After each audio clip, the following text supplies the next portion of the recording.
नमस्कार दोस्तों। मध्यकालीन भारत हम लोग देख रहे थे और मध्यकालीन भारत के अंतर्गत दोस्तों हम लोग दिल्ली सल्तनत पर बातचीत कर रहे थे। और दिल्ली सल्तनत के अंतर्गत दोस्तों आज के इस टॉपिक में दोस्तों हम लोग बातचीत करेंगे खिलजी वंश, जिसका कि टाइम पीरियड 1290 से 1320 ईस्वी तक था। इस पर आज हम लोग कंप्लीट बातचीत करेंगे। तो खिलजी वंश, दिल्ली सल्तनत के अंतर्गत खिलजी वंश की बातचीत इस पूरे टॉपिक में हम लोग करेंगे। तो चलिए दोस्तों आरंभ करते हैं आज के इस क्लास की। तो दोस्तों यदि आप लोगों को ये वीडियो अच्छा लगे तो वीडियो को लाइक, शेयर और चैनल को सब्सक्राइब करना ना भूलें। तो चलिए दोस्तों आरंभ करते हैं। तो खिलजी वंश 1290 से 1320 ईस्वी तक दिल्ली सल्तनत में इसका क्या था, शासन था। तो दिल्ली सल्तनत पर खिलजी वंश का शासन 1290-1320 ईस्वी तक था। और इसका संस्थापक कौन था दोस्तों? तो इसका संस्थापक जो था वो जलालुद्दीन खिलजी था। जलालुद्दीन खिलजी क्या था? खिलजी वंश का संस्थापक था। अंतिम शासक कौन था इसका? तो मुबारक खिलजी। तो खिलजी वंश का संस्थापक जलालुद्दीन खिलजी और अंतिम शासक मुबारक खिलजी। तो खिलजी वंश का संस्थापक कौन था? जलालुद्दीन खिलजी था और अंतिम शासक मुबारक खिलजी था। अब थोड़ा सा देख लेते हैं दोस्तों, यहाँ पे फिगर दिया है तो इस मैप को देख लेते हैं, मैप सेक्शन को। तो मामलुक डायनेस्टी, मामलुक वंश दोस्तों जिसको गुलाम वंश कहते हैं, तो भारत की क्या थी, इस वाले पूरे एरिया पर थी। जो ग्रीन कलर, जो लाइट ग्रीन कलर है यहाँ पर थी मामलुक डायनेस्टी 1206-1290 ईस्वी। फिर खिलजी डायनेस्टी का विस्तार और ज़्यादा क्षेत्र पर हुआ और ये पूरे जो है तो इस वाले पूरे रीजन में इसका क्या हुआ, विस्तार हुआ 1290-1320। उसके बाद दोस्तों तुगलक डायनेस्टी ने और ज़्यादा एरिया को कवर किया और लगभग कुछ भारत के कुछ क्षेत्रों को छोड़ करके, जैसे ये जो है तो बंगाल वाला रीजन को छोड़कर और कुछ ये सौराष्ट्र वाले रीजन को छोड़ करके, कुछ दक्षिण का क्षेत्र छोड़ करके, बाकी पूरे जो है तो भारत पर ये तुगलक डायनेस्टी का शासन रहा था। 1320-1414 ईस्वी इसका टाइम पीरियड है। और उसके बाद दोस्तों लोधी डायनेस्टी के टाइम पर ये केवल दिल्ली वाले और यूपी वाले इलाके में सीमित रह गया था। तो इस तरह से दोस्तों ये मैप सेक्शन हो गया। अब हम लोग देख लेते हैं, आगे की ओर चलते हैं। तो दिल्ली सल्तनत में जो दिल्ली सल्तनत का जो पूरा टाइम पीरियड है दोस्तों, तो वो 1206 से 1526 ईस्वी तक का है, जिसमें गुलाम वंश, खिलजी वंश, तुगलक वंश, सैयद वंश, लोधी वंश, तो ये सभी दोस्तों दिल्ली सल्तनत के अंतर्गत जो है तो राज्य थे जिन्होंने क्या किया था, शासन किया था। तो अफगानिस्तान में हेलमंद नदी की घाटी के प्रदेश को खिलजी नाम से पुकारा जाता था। तो अफगानिस्तान के हेलमंद नदी की घाटी का जो प्रदेश था उसको किस नाम से पुकारा जाता था? तो खिलजी नाम से पुकारा जाता था। और जो जातियां यहाँ बस गई हैं, और जो जातियां क्या थी, यहाँ पर बस गई थी, उनको क्या कहा जाता था? खलजी कहा गया। तो उन्हीं को क्या कहते थे? खलजी कहते थे। खिलजी मूलतः तुर्क तो थे लेकिन इल्वरी तुर्क नहीं थे। तो खिलजी क्या थे? तुर्क तो थे, जाति तो उनकी क्या थी? तुर्क ही थी, लेकिन इल्वरी तुर्क वो नहीं थे। खिलजी वंश का संस्थापक जलालुद्दीन खिलजी था। और खिलजी वंश का संस्थापक कौन था? तो खिलजी वंश का संस्थापक जलालुद्दीन खिलजी था। इसको अमीर वर्ग, उलेमा वर्ग, जनता का समर्थन प्राप्त नहीं था। और इसको जो क्या था, दिल्ली सल्तनत का अमीर वर्ग हुआ करता था, उलेमा वर्ग था, और जो जनता थी उसका समर्थन तो प्राप्त नहीं था। खिलजी वंश को खिलजी क्रांति की संज्ञा भी दी गई है। तो खिलजी वंश को खिलजी क्रांति की संज्ञा दी गई है और इसके कुछ कारण हैं जो इस प्रकार से हैं कि खिलजी वंश को खिलजी क्रांति की संज्ञा क्यों दी गई है। उसके अगर कारणों को देखें तो खिलजी क्रांति ने यह बता दिया कि सत्ता शक्ति के बल पर प्राप्त किया जाता है। तो खिलजी क्रांति ने यह बता दिया कि जो सत्ता होती है वो हमेशा क्या है, ताकत के बल पर, शक्ति के बल पर प्राप्त की जाती है, न कि अमीर एवं उलेमा के समर्थन पर, न कि अमीर और उलेमा के समर्थन पर। खिलजी शासकों की सत्ता मुख्यतः शक्ति पर आधारित थी। तो जो खिलजी शासक थे उनकी जो सत्ता थी वो मुख्यतः क्या थी, शक्ति पर आधारित थी। यह धर्म का राजनीति से पृथक्करण करने का भी उद्घोष है। तो जो ये खिलजी धर्म था इसका राजनीति से अलग पृथक्करण करने का भी उद्घोष है। तो ये क्या था, राजनीति को जो धर्म था उसको राजनीति से अलग करने की भी ये उद्घोषणा करते थे। इसने साम्राज्य विस्तार का एक नया अध्याय सल्तनत के इतिहास में प्रारंभ किया। तो इन्होंने क्या किया था, साम्राज्य विस्तार का एक नया अध्याय सल्तनत के इतिहास में प्रारंभ किया। वस्तुतः हिंदुस्तान में मोहम्मद गोरी द्वारा स्थापित राज्य के उत्तराधिकारी गुलाम सुल्तानों ऐबक से लेकर कैकोबाद तक के काल में उतना ही बना रहा जितना गौरी की मृत्यु तक था। तो जो हिंदुस्तान में मोहम्मद गोरी द्वारा स्थापित राज्य था उसके उत्तराधिकारी गुलाम सुल्तानों ऐबक से लेकर कैकोबाद तक के काल में उतना ही बना रहा जितना कि गौरी की मृत्यु तक था। गुलाम सुल्तानों ने न केवल उन्हीं क्षेत्रों को पुनः विजित किया जिसे गौरी ने विजित किया था, किंतु उसके उत्तराधिकारियों के हाथों से वो निकल गए। तो जो गुलाम सुल्तान थे उन्होंने तो क्या किया था, उन्हीं क्षेत्रों को फिर से जीता था, लेकिन गौरी ने जिनको विजित किया था उन्हीं को फिर से जीता था, किंतु जो गुलाम के क्या थे, उत्तराधिकारी थे, उनके हाथों से वो निकल गया था। यह निम्न वर्ग के यहाँ पे थोड़ा सा करेक्ट करेंगे दोस्तों। गौरी के द्वारा जो विजित प्रदेश थे जो उसके उत्तराधिकारियों के हाथों से निकल गए थे, तो गुलाम सुल्तानों ने उन्हीं क्षेत्रों को पुनः क्या किया था, विजित किया था। यह निम्न वर्ग के मुस्लिमों का उच्च वर्ग के मुस्लिमों के खिलाफ भी विद्रोह था। तो जो क्या था, खिलजी क्रांति थी, यह क्या थी, निम्न वर्ग के मुस्लिमों का उच्च वर्ग के मुस्लिमों के खिलाफ भी विद्रोह था।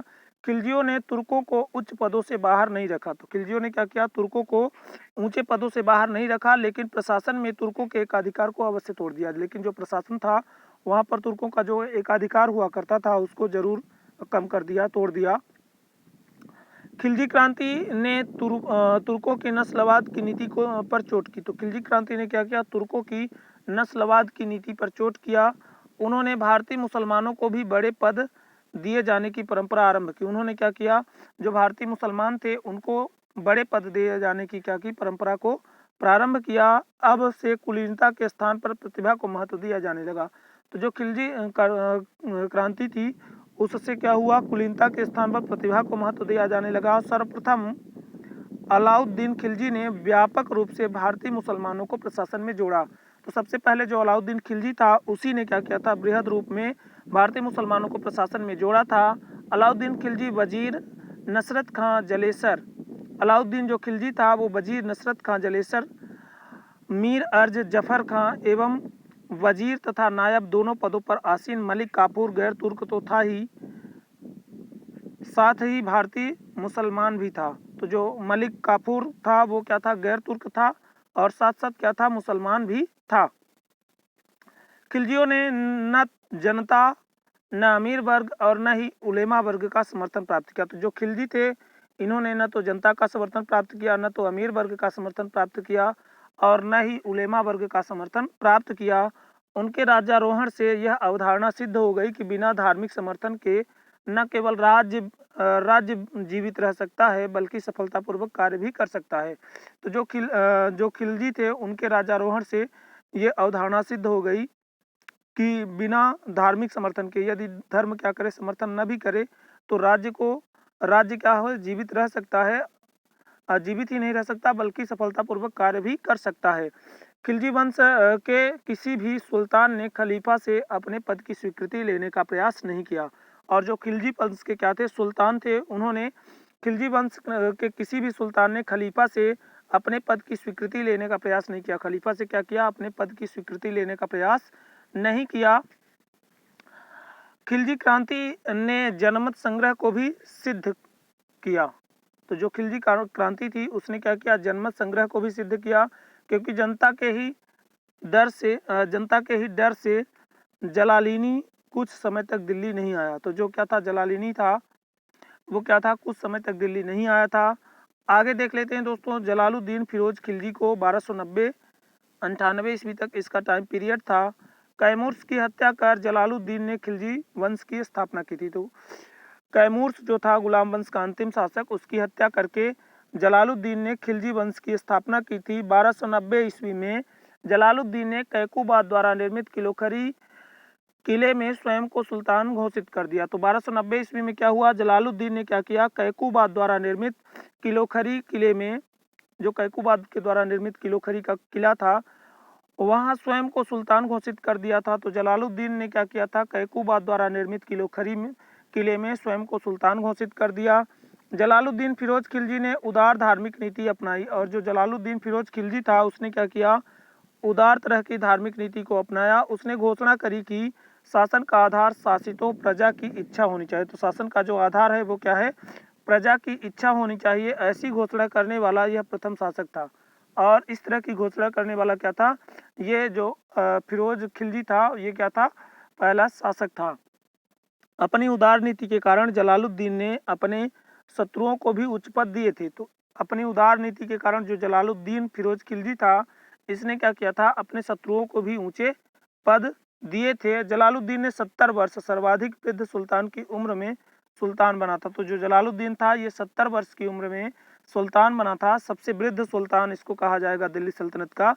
यही कारण है कि उसके विचार उसकी उम्र से प्रभावित थे। तो जो उसके विचार थे वो क्या थे, उसकी जो उम्र थी उससे क्या थे, होते थे, प्रभावित थे। जलालुद्दीन फिरोज खिलजी धार्मिक सहिष्णु व्यक्ति था। तो जो जलालुद्दीन खिलजी था ये क्या था, धार्मिक रूप से सहिष्णु व्यक्ति था, है ना। ये सभी धर्मों में क्या करता था, विश्वास करता था। लेकिन 1291-92 में सुल्तान ने ईरानी संत सिद्दी मौला को सुल्तान की आलोचना करने पर मृत्यु दंड दिया। लेकिन 1291-92 में सुल्तान ने क्या किया था, ईरानी संत, जो ईरानी क्या थे, संत थे, सिद्दी मौला, इनको सुल्तान की आलोचना करने पर क्या किया था, मृत्यु दंड की सजा सुनाई थी। जलालुद्दीन खिलजी द्वारा किए गए अभियानों को अगर देखें तो 1291 ईस्वी में जलालुद्दीन ने रणथंभौर अभियान किया, लेकिन जीत नहीं पाया। तो यदि जलालुद्दीन के क्या करें, अभियानों को देखें, जलालुद्दीन खिलजी द्वारा किए गए अभियानों को देखें तो उनमें से जो पहला था 1191 ईस्वी का, उसमें जलालुद्दीन ने रणथंभौर अभियान किया, लेकिन जीत नहीं पाया। रणथंभौर में क्या किया दोस्तों, अभियान किया, वहाँ पर जो है तो लड़ने के लिए गया, लेकिन वहाँ जीत नहीं पाया। 1292 ईस्वी में अब्दुल्ला के नेतृत्व में मंगोलों ने आक्रमण किया, जिसे जलालुद्दीन द्वारा पराजित किया गया। तो 1292 ईस्वी में क्या हुआ, अब्दुल्ला के नेतृत्व में मंगोलों ने आक्रमण किया, और जिसको क्या किया, जलालुद्दीन द्वारा पराजित किया गया। तो जिसको क्या किया गया, जलालुद्दीन ने हरा दिया था मंगोलों को। 1292 ईस्वी में मंडोर, 1292 ईस्वी में ही मंडोर जोधपुर को जीता तथा सल्तनत में मिला लिया। तो मंडोर जोधपुर को 1292 में, है ना, फिरोज ये जलालुद्दीन ने क्या किया था, जीत लिया था, जलालुद्दीन फिरोज खिलजी ने। और 1294 ईस्वी में अली गुरसास्प अलाउद्दीन खिलजी द्वारा मालवा पर व भिलसा मध्य प्रदेश को जीता। तो अली गुरसास्प अलाउद्दीन खिलजी ने क्या किया था, मालवा और भिलसा को जीता, मालवा व भिलसा मध्य प्रदेश को जीता। मालवा अभियान के समय अलाउद्दीन खिलजी ने उज्जैन, धारानगरी, चंदेरी के मंदिरों को नष्ट किया। तो जब क्या था, अलाउद्दीन खिलजी ने मालवा अभियान किया था, उस टाइम पर क्या था, उज्जैन, धारानगरी और चंदेरी के जो मंदिर थे उनको क्या कर दिया था, नष्ट करा दिया था। 1298 ईस्वी में इसकी मृत्यु हो गई थी। और जो क्या था, फिरोज शाह था, जलालुद्दीन फिरोज खिलजी था, इसने क्या किया था, इसकी मृत्यु 1298 ईस्वी में हो गई थी। आगे देख लेते हैं दोस्तों अलाउद्दीन खिलजी को। तो इसका जो टाइम पीरियड था तो वो 1296-1316 था, 1296-1316 ईस्वी था। अलाउद्दीन खिलजी वंश का दूसरा शासक था। तो अलाउद्दीन खिलजी क्या था, खिलजी वंश का दूसरा शासक था। उसको अपने आप को दूसरा अलेक्जेंडर बुलवाना अच्छा लगता था, तो वो अपने आप को दूसरा अलेक्जेंडर बुलवाना पसंद करता था। तो उसे सिकंदर आई सनी का खिताब, सिकंदर आई सनी का खिताब दिया गया था। खिलजी ने अपने राज्य में शराब की खुलेआम बिक्री बंद करवा दी थी। तो खिलजी ने क्या किया था, अपने राज्य में शराब की जो उसके राज्य में खुलेआम बिक्री होती थी उसको क्या कर दिया था, बैन करा दिया था। तो शराबबंदी को बैन करने वाला दिल्ली सल्तनत का जो शासक था तो वो कौन था, तो याद रखेंगे वो था खिलजी, अलाउद्दीन खिलजी। वे पहले मुस्लिम शासक थे जिन्होंने दक्षिण भारत में अपना साम्राज्य फैलाया। तो वो क्या था? पहला मुस्लिम शासक था जिसने क्या किया था? दक्षिण भारत में अपने साम्राज्य को फैलाया और जीत हासिल की। फैलाया और क्या किया? जीत भी प्राप्त की। खिलजी की बढ़ती ताकत के साथ उनके वफादारों की भी संख्या बढ़ती गई और जो खिलजी थे, जो अलाउद्दीन खिलजी था, इसकी बढ़ती ताकत के साथ ही उसके जो वफादार थे उसकी संख्या भी बढ़ती गई। खिलजी के साम्राज्य में उसके सबसे अधिक वफादार जनरल थे मलिक काफूर। तो जो उसका सबसे क्या था? अधिक वफादार था, तो वो कौन था? जनरल मलिक काफूर था। और खुसरव खान थे। तो मलिक काफूर और खुसरव खान किसके वफादार थे? तो अलाउद्दीन खिलजी के वफादार थे। दिल्ली भारत में, दक्षिण भारत में, याद रखेंगे, थोड़ा सा मिस गलत पढ़ दिया गया है। तो दक्षिण भारत में खिलजी का बहुत आतंक था। तो जो अलाउद्दीन खिलजी था, इसका क्या था? दक्षिण भारत में बहुत आतंक था। वहाँ के राज्यों में ये लूट मचाया करता था और वहाँ के जो राज्य थे वहाँ पर खिलजी क्या करता था? जो अलाउद्दीन खिलजी था ये लूट मचाया करता था और यहाँ के जो शासक इनसे हार जाते थे उनसे खिलजी वार्षिक कर लिया करते थे। तो जो अलाउद्दीन खिलजी था वो क्या किया करता था? वार्षिक कर दक्षिण के जो शासक थे वो जब हार जाते थे उससे युद्ध में, तो क्या करता था? उनसे कर लिया करता था। दिल्ली सल्तनत के में सर्वाधिक मंगोल आक्रमण अलाउद्दीन खिलजी के काल में हुआ। तो मंगोल आक्रमण दिल्ली सल्तनत में सबसे ज़्यादा यदि मंगोल आक्रमणों को देखें तो वो अलाउद्दीन खिलजी के काल में हुए। अधिकांश इतिहासकारों का मत है कि उसके काल में कुल 6 मंगोल आक्रमण हुए। तो अधिकांश इतिहासकार मानते हैं कि जो अलाउद्दीन खिलजी था उसके टाइम पर 6 बार मंगोलों का आक्रमण हुआ। उसके शासनकाल में मंगोल खतरा अपनी पराकाष्ठा पर पहुंच गया था। तो जो उसका टाइम पीरियड था खिलजी का, अलाउद्दीन खिलजी का, तो उसके टाइम पर क्या था? मंगोल खतरा अपनी पराकाष्ठा पर पहुंच गया था। अलाउद्दीन ने मंगोलों के प्रति रक्त एवं युद्ध पर आधारित अग्रगामी नीति का अनुसरण किया। तो अलाउद्दीन खिलजी ने जो रक्त और युद्ध पर आधारित अग्रगामी नीति का अनुसरण किया था, तो वो किसके प्रति किया था? तो याद रखें, मंगोलों के प्रति किया था। तो अलाउद्दीन खिलजी की जो रक्त एवं युद्ध पर आधारित अग्रगामी नीति थी उसका अनुसरण उसने मंगोलों के प्रति किया था। ऐसा करने वाला पहला सुल्तान था और ऐसा करने वाला दिल्ली सल्तनत का वह पहला सुल्तान था। महत्वपूर्ण है कि इसी समय मंगोल शासक दवा खान ने अफगानिस्तान को रौंदने के बाद रावी नदी तक अपने शासन का विस्तार कर लिया था। तो ये भी यहाँ जान लेना जरूरी है कि इसी टाइम पर जो मंगोल शासक क्या था? दवा खान था। उसने क्या किया था? अफगानिस्तान को रौंदने के बाद, अफगानिस्तान को जीतने के बाद रावी नदी तक अपने शासन का विस्तार कर लिया था। सर्वप्रथम उसी ने दिल्ली विजय की नीति अपनाई थी और सबसे पहले उसी ने क्या किया था? दिल्ली विजय की नीति अपनाई और अपने पुत्रों को भारत पर आक्रमण करने हेतु भेजा। और उसी ने जो क्या था? दवा खान शासक था मंगोलों का, उसी ने क्या किया था? भारत पर अपने पुत्रों को आक्रमण करने हेतु भेजा था। मंगोलों की दिल्ली विजय की नीति 1306 ईस्वी में दवा खान की मृत्यु के बाद ही खत्म हो पाई। तो जो दवा खान था, जब 1306 ईस्वी में उसकी मृत्यु हो गई, तभी से क्या हो गया? दिल्ली पर विजय करने की जो क्या थी? नीति थी मंगोलों की, वो क्या हो गई? समाप्त हो गई, खत्म हो गई। अब देख लेते हैं दोस्तों, अलाउद्दीन मंगोल समस्या का स्थायी समाधान ढूंढने का प्रयास किया और इसी समय उसने क्या किया? पुराने किलों की मरम्मत कराई। तो अलाउद्दीन ने मंगोल समस्या का स्थायी समाधान ढूंढने का प्रयास किया और इसी समय उसने क्या किया था? पुराने किलों की मरम्मत कराया और उनको पासिब, गरगज, मंगरिबी, मंजनीक, देलमास, अरदस तथा चरण जैसे युद्ध उपकरणों से सुसज्जित किया। तो पुराने किलों की मरम्मत कराया और उनको पासिब, गरजज, मंगरिबी, मंजनीक, देलमास, अरदस तथा चरण जैसे युद्ध उपकरणों से सुसज्जित किया। सीरी को नई राजधानी के रूप में विकसित किया और जो सीरी थी उसको क्या किया? उसने नई राजधानी के रूप में विकसित किया। पहली बार दिल्ली के चारों ओर एक रक्षात्मक चहारदीवारी बनाई गई और पहली बार जो दिल्ली थी उसके चारों ओर क्या किया गया? एक रक्षात्मक चहारदीवारी बनाई गई। सीमांत प्रदेश की रक्षा के लिए एक पृथक सेना और एक सीमा रक्षक का पद लाया गया और सीमांत प्रदेश की रक्षा के लिए एक पृथक सेना और एक सीमा रक्षक का पद लाया गया। इस पर पहली नियुक्ति गाजी मलिक गियासुद्दीन तुगलक की हुई और इस पर जो पहली नियुक्ति थी वो किसकी हुई? गाजी मलिक गियासुद्दीन तुगलक की हुई। उसे 1320 में पंजाब का सूबेदार बनाया गया और उसको कब 1320 में पंजाब का क्या बनाया गया? सूबेदार बनाया गया। गाजी मलिक प्रतिवर्ष मंगोल क्षेत्रों पर आक्रमण करके उन्हें आतंकित करता था और जो गाजी मलिक था ये क्या करता था? प्रतिवर्ष मंगोल क्षेत्रों पर आक्रमण करके उसको आतंकित करता था, मतलब भयभीत करता था। आगे देख लेते हैं दोस्तों अलाउद्दीन के उत्तर भारत के अभियान और अलाउद्दीन के दक्षिण भारत के अभियान। तो अलाउद्दीन के जो उत्तर भारत के अभियान प्रमुख गुजरात का अभियान 1298 ईस्वी में इसने किया, और दूसरा रणथंभौर अभियान 1301 ईस्वी में, तीसरा 1303 में चित्तौड़ पर इसने क्या किया, 1303 ईस्वी में चित्तौड़ अभियान किया, मालवा 1305 ईस्वी, सिवान 1308 ईस्वी और जालौर 1311 ईस्वी में अलाउद्दीन खिलजी ने उत्तर भारत के क्षेत्रों पर अभियान किया। तो पहला गुजरात 1298, दूसरा रणथंभौर 1301, तीसरा चित्तौड़ 1303, मालवा 1305 चौथा, और पांचवा सिवान 1308 और छठवां जालौर 1311। ये क्या थे, अलाउद्दीन के उत्तर भारत के अभियानों का क्रम था। तो याद रखेंगे गुजरात, फिर उसके बाद रणथंभौर, फिर चित्तौड़, फिर मालवा, सिवान, जालौर।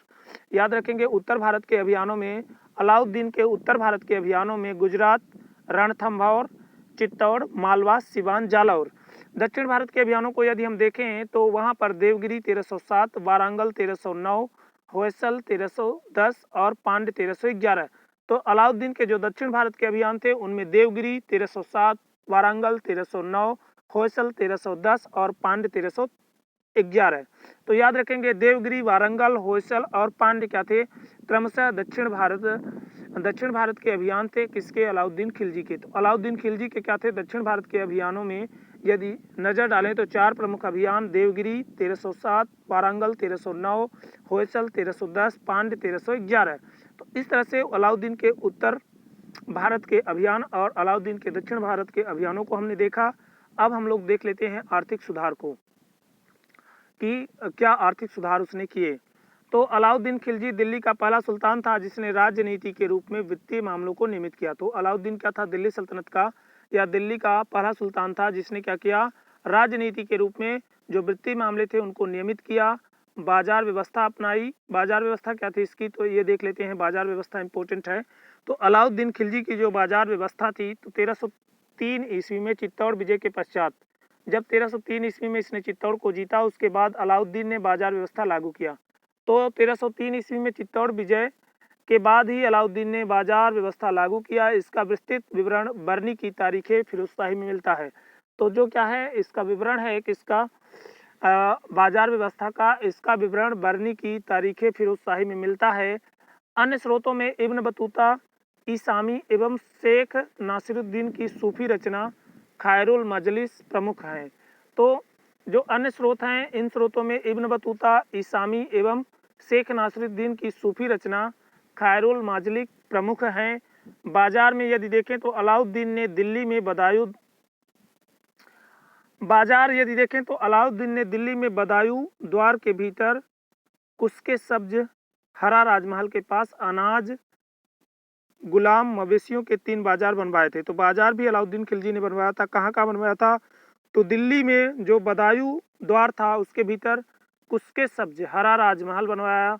हरा राजमहल के पास में क्या हुआ, अनाज, गुलाम, मवेशियों के 3 बाजार। तो अनाज, एक अनाज का, दूसरा गुलाम का और तीसरा मवेशियों का बाजार बनवाया। तो किसने बनवाया, अलाउद्दीन ने।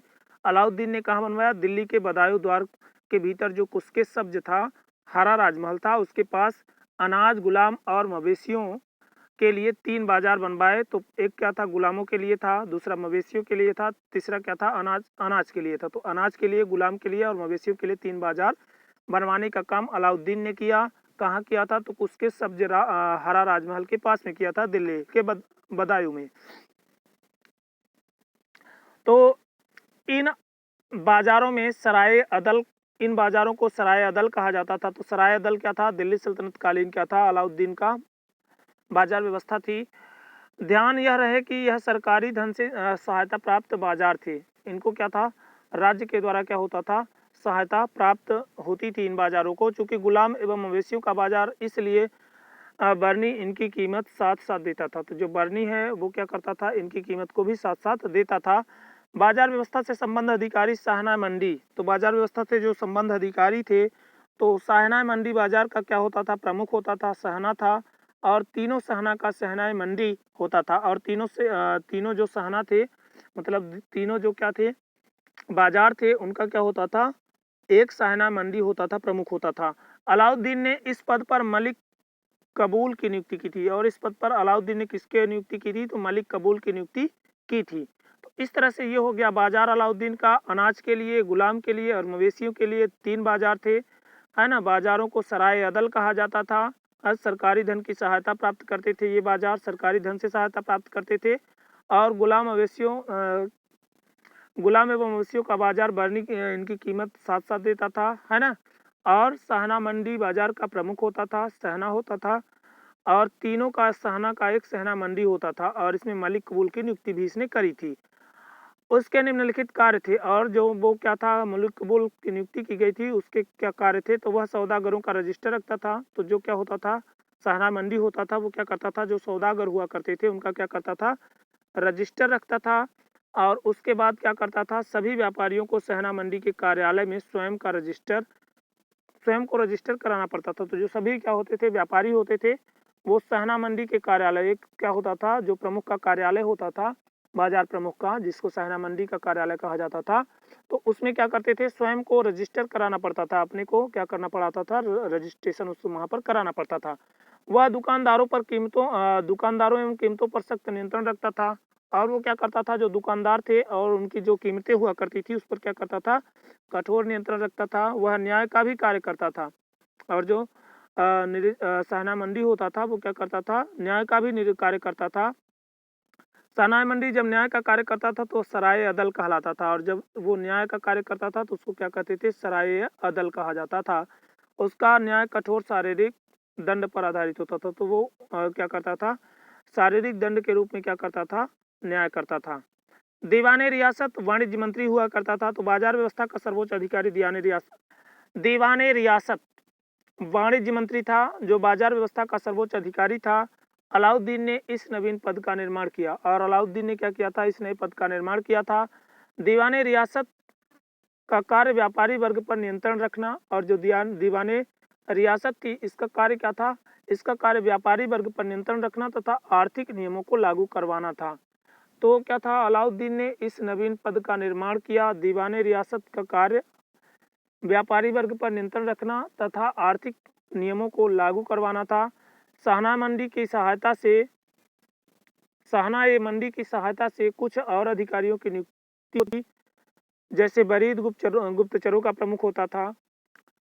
मुनहियान या मुहवैयान जो था, तो वो जासूस हुआ करता था और घरों में प्रवेश कर गौण अपराधों को भी रोक सकता था। और घरों में प्रवेश करके जो वहाँ पर होने वाले अपराध थे घरों के अंदर, तो उसको भी रोक सकता था। मुहतसिब एक होता था, मुहतसिब यह जनसाधारण के आचार का रक्षक था। तो जो जनसाधारण का व्यवहार था उससे उससे क्या करता था, रक्षा करता था, देखभाल करने वाला अधिकारी था।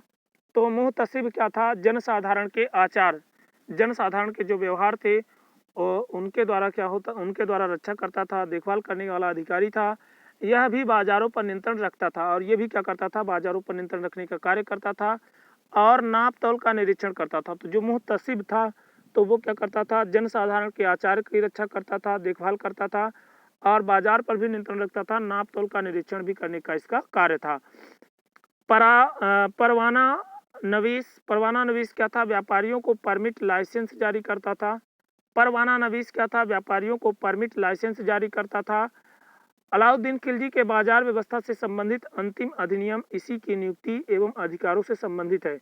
तो अलाउद्दीन खिलजी के जो बाजार व्यवस्था से संबंधित क्या है, अंतिम अधिनियम था, तो इसी की नियुक्ति एवं अधिकारों से संबंधित है।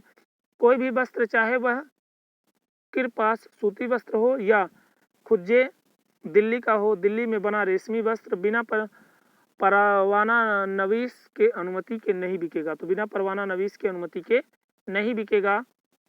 बाजार व्यवस्था बर अबर सिद्धांत प्रगतिशील उत्पादन लागत सिद्धांत पर आधारित थी। तो जो बाजार व्यवस्था थी वो क्या थी, बर अबस सिद्धांत प्रगतिशील उत्पादन लागत सिद्धांत पर आधारित थी। जिसके कुछ नियम थे जो कि इस प्रकार से थे। पहले और सबसे कठिन नियम के तहत सभी वस्तुओं के दाम निश्चित किए गए थे। तो जो सभी वस्तुएं थी उनके दाम क्या थे, निश्चित किए गए। हिंदू व्यापारियों को 10% तथा मुस्लिम व्यापारी को 5% कर देना पड़ता था। तो 5% कर मुस्लिम व्यापारियों को और 10% कर किसको देना पड़ता था, हिंदू व्यापारियों को देना पड़ता था। जमाखोरी पर रोक लगाया गया था और जमाखोरी पर उस टाइम पर क्या की गई थी, रोक लगाई गई थी। सभी बाजारों पर पंजीकरण कराया गया। कोई भी व्यक्ति, किसान, व्यापारी किसी भी वस्तु का संग्रह नहीं कर सकता था और जो भी कोई व्यक्ति होगा, चाहे किसान हो चाहे व्यापारी हो, वो किसी भी वस्तु का संग्रह नहीं कर सकता था। संग्रह करने पर रोक थी। राज्य ने अपने गोदाम बनवाए तथा सार्वजनिक वितरण प्रणाली, राशनिंग प्रणाली लागू किया था। तो सार्वजनिक वितरण प्रणाली, राशनिंग प्रणाली की शुरुआत देखिए यहीं से हो रही है, खिलजी डायनेस्टी से। तो सार्वजनिक वितरण प्रणाली, राशनिंग प्रणाली लागू किया गया। ऐसा करने वाला अलाउद्दीन पहला सुल्तान था। तो सार्वजनिक वितरण प्रणाली, राशनिंग प्रणाली लागू करने वाला पहला क्या था, सुल्तान कौन था? तो वो अलाउद्दीन खिलजी था। मेरठ से लेकर कड़ा, गंगा यमुना दोआब के क्षेत्र को खालसा भूमि में बदल दिया गया। तो मेरठ से लेकर के कड़ा, गंगा यमुना दोआब के क्षेत्र को खालसा भूमि में परिवर्तित कर दिया गया। नियम बनाया कि यहाँ का भू राजस्व, ये भी नियम बनाया गया कि यहाँ का जो भू राजस्व है सीधे केंद्र को जाएगा। यहाँ का जो भू राजस्व है कहाँ जाएगा? सीधे केंद्र को जाएगा।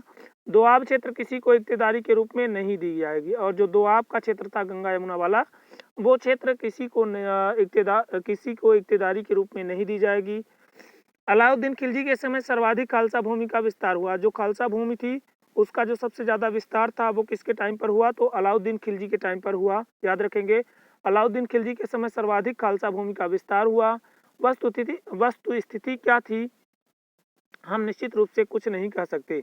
अब असली में वास्तविक स्थिति क्या थी, असल में क्या स्थिति थी, उसके बारे में कुछ कहा नहीं जा सकता। बाजार व्यवस्था का यह दोष भी था कि यह एक व्यक्ति आधारित योजना थी। तो जो बाजार व्यवस्था थी ये क्या थी? एक व्यक्ति आधारित योजना थी, यही इसका दोष था। और जब व्यक्ति चला गया तो यह योजना भी चली गई और जब वह व्यक्ति चला गया तो योजना भी क्या हो गई? चली गई। अतः अलाउद्दीन की बाजार व्यवस्था उसकी मृत्यु के साथ ही समाप्त हो गई। तो जो अलाउद्दीन की बाजार व्यवस्था थी वो क्या थी? अलाउद्दीन की मृत्यु के साथ समाप्त हो गई। इस व्यवस्था में उपभोक्ता वर्ग को लाभान्वित किया गया जबकि उत्पादक वर्ग को हतोत्साहित किया गया। तो जो अलाउद्दीन की बाजार व्यवस्था थी उसमें क्या किया गया? उपभोक्ता वर्ग को लाभ पहुंचा जबकि जो उत्पादक वर्ग था वो क्या हुआ? उसके लाभ में कमी हुई, जिसके कारण से वो क्या हुआ? हतोत्साहित हुआ, उसके उत्साह में कमी आई। अन्य आर्थिक सुधारों को यदि देखें तो भू राजस्व नीति, अलाउद्दीन दिल्ली सल्तनत का पहला सुल्तान था जिसने राजस्व संबंधी नियमों में सुधार किया। तो अलाउद्दीन ने क्या किया था? अलाउद्दीन दिल्ली सल्तनत का पहला सुल्तान था, इसी ने क्या किया था? राजस्व संबंधी नियमों में सुधार किया। तो राजस्व संबंधी नियमों में सुधार करने वाला दिल्ली सल्तनत का पहला सुल्तान कौन था? तो वो अलाउद्दीन खिलजी था। उसने मिल्क, राज्य द्वारा प्रदत्त संपत्ति, वक्फ, धर्म की सेवा के आधार पर प्राप्त भूमि, तो उसने क्या किया था? मिल्क, राज्य द्वारा प्रदान की गई संपत्ति और वक्फ, धर्म की सेवा के आधार पर प्राप्त भूमि एवं इंद्ररात पेंशन के रूप में प्राप्त भूमि को जब्त कर खालसा भूमि में बदल दिया। तो जो मिल्क और वक्फ एवं इंद्रराज के रूप में जो भूमियां थी उनको क्या किया? खालसा भूमि बदलने का काम करने वाला जो शासक था दिल्ली सल्तनत का, वो कौन था? अलाउद्दीन था। आगे देख लेते हैं दोस्तों, मसाहत प्रणाली क्या थी। तो मसाहत प्रणाली, अलाउद्दीन खिलजी पहला सुल्तान था जिसने भूमि की पैमाइश वसूलना। तो अलाउद्दीन खिलजी पहला सुल्तान था, इसी ने क्या किया? भूमि की पैमाइश वसूलना प्रारंभ किया। इसे ही मसाहत कहा गया। तो भूमि की जो वो पैमाइश वसूलने का कार्य था वो अलाउद्दीन खिलजी के द्वारा किया गया और अलाउद्दीन खिलजी पहला सुल्तान था जिसने भूमि की पैमाइश वसूलना प्रारंभ किया। इसे ही मसाहत कहा गया जिसमें बिस्वा को न्यूनतम इकाई माना गया। जिसमें क्या किया गया? बिस्वा को क्या माना गया? सबसे छोटी इकाई माना गया, न्यूनतम इकाई माना गया। परंतु मालवा और राजपूताना में मसाहत लागू नहीं था, लेकिन जो मालवा क्षेत्र था और जो राजपूतों वाला क्षेत्र था वहाँ पर मसाहत व्यवस्था लागू नहीं थी। तो याद रखेंगे, अलाउद्दीन खिलजी की जो मसाहत प्रणाली थी वो कहाँ पर लागू नहीं थी? तो मालवा पे और राजपूताना में लागू नहीं थी।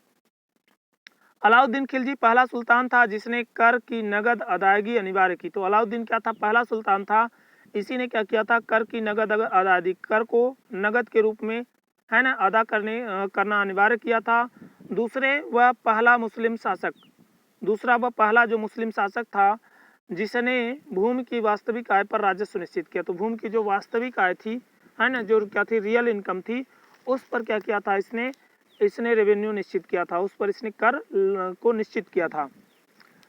अपवाद स्वरूप राजस्थान के झानिन से अन्नागार हेतु भू राजस्व का आधा भाग अनाज के रूप में लिया गया। तो अपवाद के रूप में यदि देखें तो जो राजस्थान के झानिन का क्षेत्र था वहां से अन्नागार हेतु भू राजस्व का आधा भाग अनाज के रूप में भी लिया गया।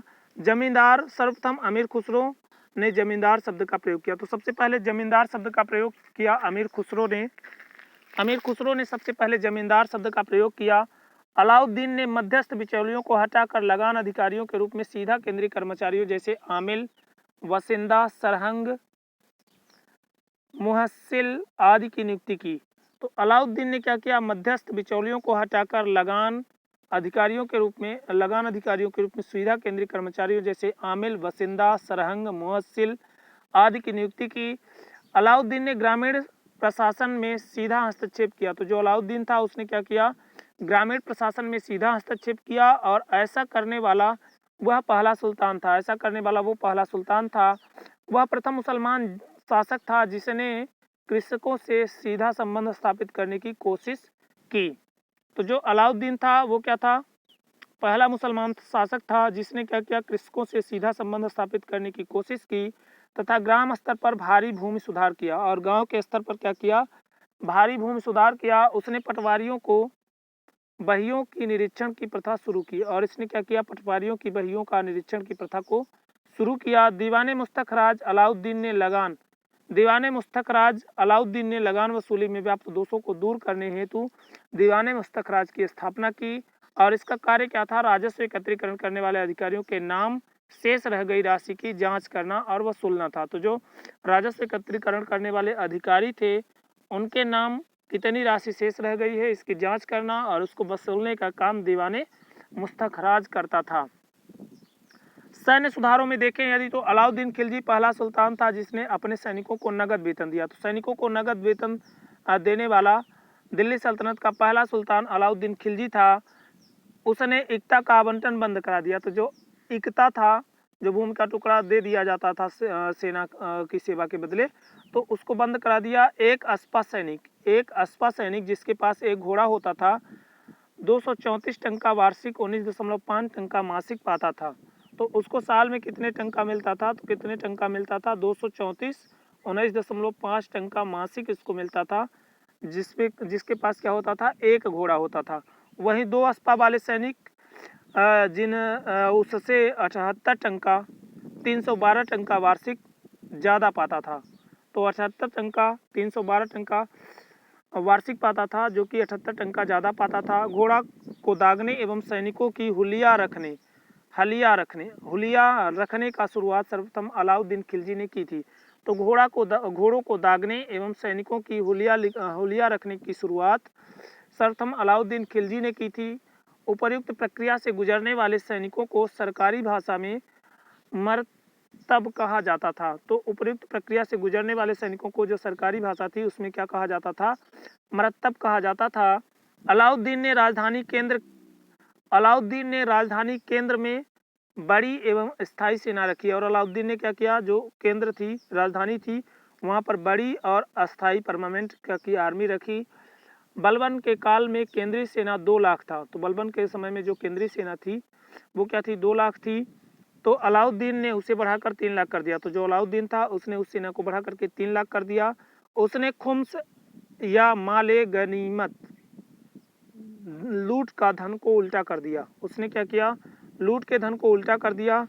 जहां यह पहले 80:20 था, सैनिक और राज्य को मिलता था 80, सैनिकों को मिलता था 80% और राज्य को 20% मिलाता था। उसमें से अलाउद्दीन ने क्या किया, 80% क्या कर दिया, राज्य को, और क्या कर दिया, 20% सैनिकों को लिए निर्धारित कर दिया। तो जो क्या था, लूट का माल था या लूट का धन था, खुम्स जिसको कहा जाता था, माले गनीमत जिसका नाम था, उसको क्या कर दिया था, उल्टा कर दिया था। पहले यह 80-20 के अनुपात में सैनिक और राज्य को मिलता था, तो इसको अलाउद्दीन ने बदल करके 80-20 कर दिया। राज्य को 80 मिलेगा, सैनिकों को 20% भाग मिलेगा। तो अलाउद्दीन खिलजी का राजत्व जो सिद्धांत था वो अमीर खुसरो ने तारीख अलाई में अलाउद्दीन के राजत्व का प्रतिपादन किया। तो अमीर खुसरो ने तारीख अलाई में अलाउद्दीन के राजत्व का प्रतिपादन किया। इसमें उन्होंने अलाउद्दीन को विश्व का सुल्तान, अलाउद्दीन को क्या बताया, विश्व का सुल्तान बताया, युग का विजेता बताया, जनता का चरवाहा और पृथ्वी के शासकों का सुल्तान भी कहा। तो याद रखेंगे, जो अलाउद्दीन खिलजी था उसके राजत्व को अमीर खुसरो ने तारीख अलाई में प्रतिपादित किया है और इसमें उन्होंने अलाउद्दीन को विश्व का सुल्तान, युग का विजेता, जनता का चरवाहा एवं पृथ्वी के शासकों का सुल्तान कहा है। अलाउद्दीन के राजत्व की मुख्य विशेषताएं क्या थी? तो मुख्य विशेषताएं थी धर्म एवं राजनीति का पृथक्करण, धर्म को राजनीति से अलग करना, निरंकुशता के सिद्धांत को बल बनाना, जो निरंकुशता का सिद्धांत था उसको बल के रूप में प्रयोग करना, साम्राज्यवाद राज्य हित की प्राथमिकता थी और जो साम्राज्यवाद था वो क्या था? राज्य के हित की प्राथमिकता थी। उसका राजत्व बलबन के राजत्व से इस अर्थ में भिन्न था कि उसने बलबन के निरंकुशता एवं सैन्यवाद सिद्धांत को नई ऊंचाई तो दी, लेकिन बलबन की कुलीन तंत्रीयता एवं जातीयता नस्लवाद की नीति को अलाउद्दीन ने स्वीकार कर दिया। तो जो बलबन की क्या थी? कुलीन तंत्रीयता एवं जातीयता नस्लवाद की नीति थी, उसको अलाउद्दीन ने क्या कर दिया? अस्वीकार कर दिया। शाही दरबार लगाने के लिए अलाउद्दीन काली छतरी एवं काले मंडप का प्रयोग करता था और जो शाही दरबार थी उसको लगाने के लिए अलाउद्दीन क्या करता था? काली छतरी एवं काले मंडप का प्रयोग करता था। धर्म एवं राजनीति का पृथक्करण, यद्यपि अलाउद्दीन ने यामीन उल खिलाफत, नासिर अमीर उल मोमिनीन, खलीफा का दायां हाथ तथा खलीफा का नायाब की उपाधि ली, तो इसका सीधा अर्थ है कि उसने केवल नाम मात्र के लिए ही खलीफा की सत्ता को मान्यता दी। तो जो क्या था? केवल नाम मात्र के लिए ही इसने क्या किया था? खलीफा की सत्ता को मान्यता दी थी। अलाउद्दीन ने केवल कार्यालय के अभिलेखों में खलीफा का नाम रखा। अलाउद्दीन ने क्या किया? केवल कार्यालय के अभिलेखों में खलीफा का नाम रखा। उसने खलीफा से सुल्तान पद की स्वीकृति लेने का वैसा प्रयास नहीं किया जैसा कि इल्तुतमिश एवं फिरोज तुगलक ने किया। तो इसने क्या किया था? खलीफा से सुल्तान पद की स्वीकृति लेने का वैसा प्रयास नहीं किया जैसा इल्तुतमिश और फिरोज तुगलक ने किया था। यही बात उसे उलेमा वर्ग पर लागू करती है। यही बात उसे उलेमा वर्ग पर लागू की। इसी बात को उसने उलेमा वर्ग पर लागू किया और उलेमा वर्ग से कोई सलाह नहीं लेता था। कोई सलाह वो उलेमा वर्ग से नहीं लेता था। निरंकुशता, अलाउद्दीन ने निरंकुशता के सिद्धांत को प्रबल बनाया। अलाउद्दीन खिलजी ने प्रशासनिक मामलों में किसी से सलाह नहीं ली। हालांकि इसका अपवाद बर्नी का चाचा और दिल्ली का कोतवाल अलाउल मुल्क था, जो कि पहले कड़ा में उसका प्रतिनिधि था। कभी कभी अलाउद्दीन को सलाह दे देता था। तो कभी कभी क्या होता था? जो क्या था? बर्नी का चाचा और दिल्ली का कोतवाल अलाउल मुल्क था, वही क्या करता था?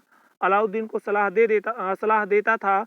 अलाउद्दीन बयाना के काजी मुगीसुद्दीन से अक्सर वार्तालाप करता था। तो जो क्या था? बयाना का काजी था मुगीसुद्दीन, उसी से अलाउद्दीन क्या करता था? वार्तालाप किया करता था।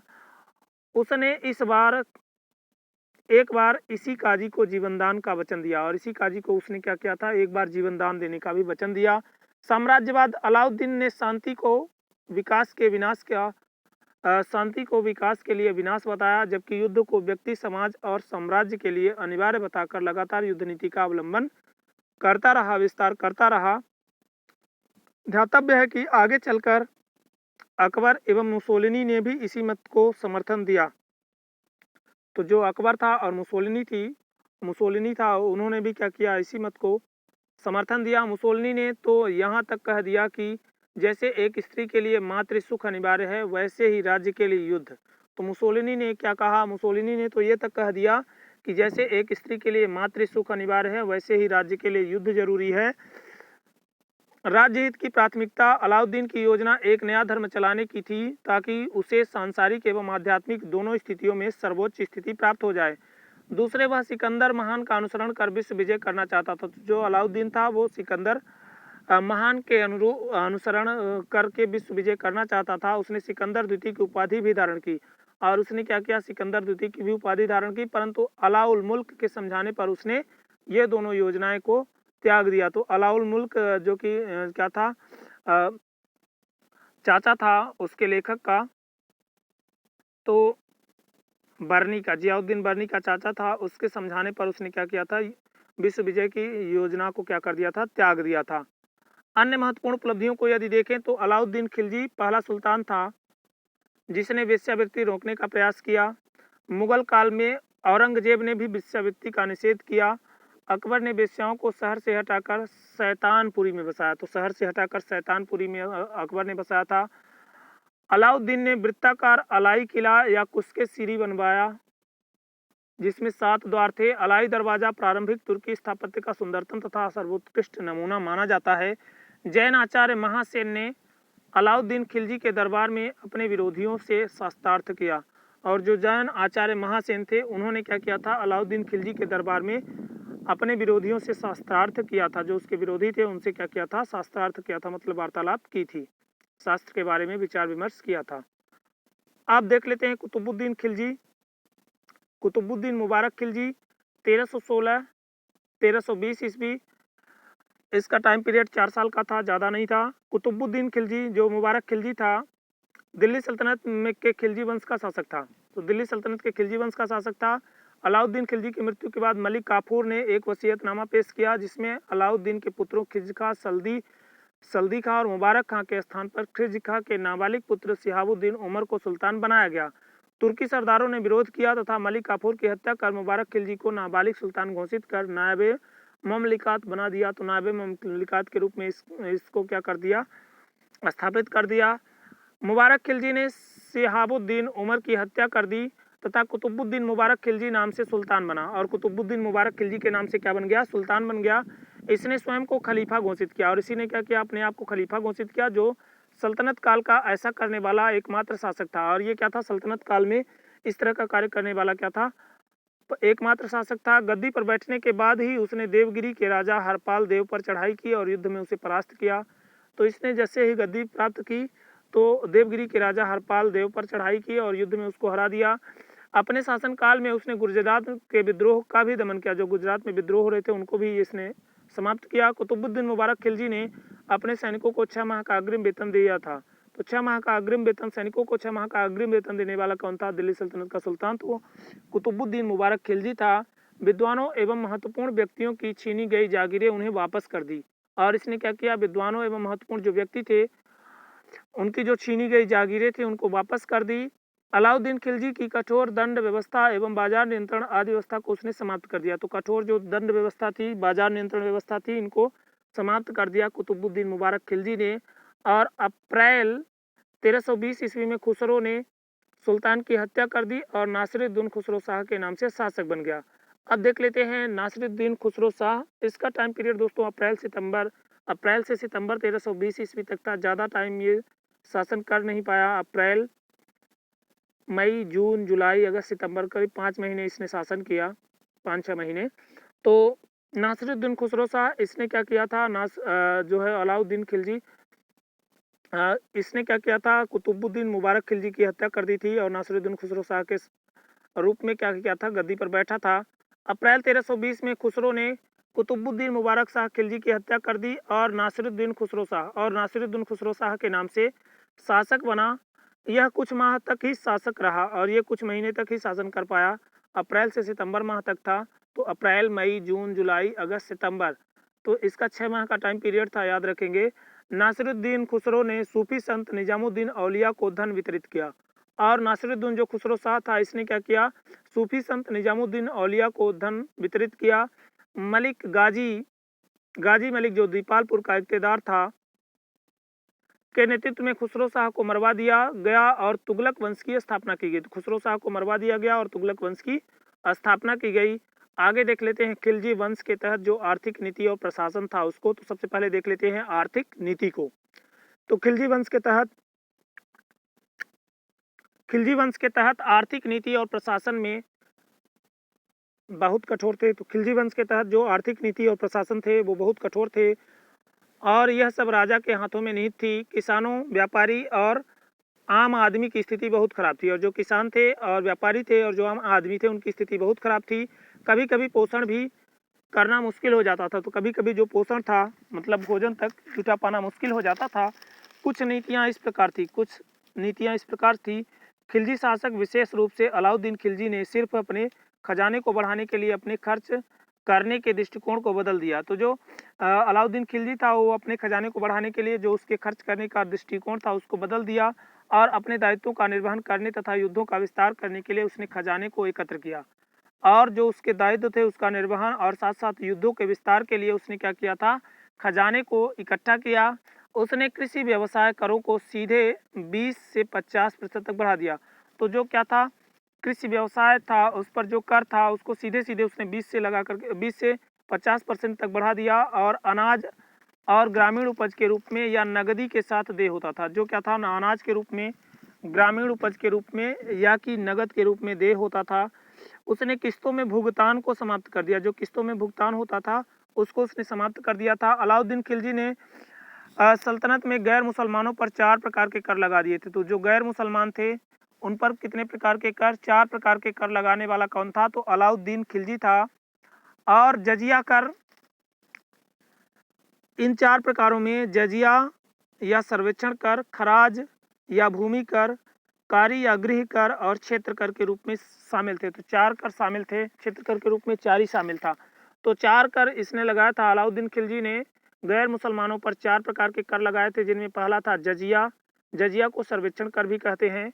खराज ये भूमि पर कर था। कारी ये गृह पर, घर पर कर था। और क्षेत्र कर के रूप में 4 ही शामिल था। तो 4 ही को क्षेत्र कर है ना, जजिया को सर्वेक्षण कर, खराज को भूमि कर और कारी को गृह कर के रूप में शामिल किया था। वह इसके अलावा